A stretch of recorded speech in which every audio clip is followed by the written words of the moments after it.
The Denver Broncos had a late change to their quarterback situation, which saw them play Kendall Hinton at quarterback. Typically, this video is about the MVP for the game, but this week, under the circumstances, it's a bit different. Instead, this is a tip of the cap to Kendall Hinton for being put into this situation with such short notice. The team had less than 24 hours to get him ready and get some sort of game plan made to try and help him out. No, he didn't play great, and he did end up as the lowest graded player, but again, the circumstances were going to be hard to overcome. He went from working in sales to the practice squad of the Broncos to being their starting quarterback in a matter of weeks. It is hard to be a quarterback in the NFL, and even harder when you find out with such short notice.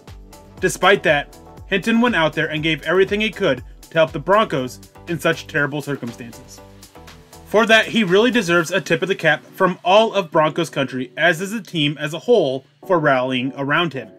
This was a tough situation and a tough matchup for someone who hasn't played quarterback in nearly 2 years. The simple fact of the matter is, the Broncos should not have been put into a situation like this.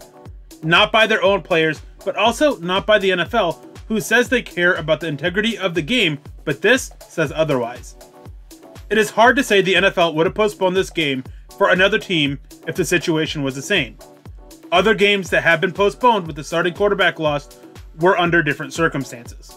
However, I have no doubt that if this was the Kansas City Chiefs or multiple other teams in the playoff hunt, this game would not have been played. Denver got the short end of the stick here, and the competitive integrity was not there in any way, shape, or form. So a hat tip to the young man, Kendall Hinton, for stepping up and doing what he could to help his team. Despite the performance, the circumstances did no favors, and Hinton will at least go down in history for starting this game. For Mile High Huddle and Sports Illustrated, I'm Eric Trickle.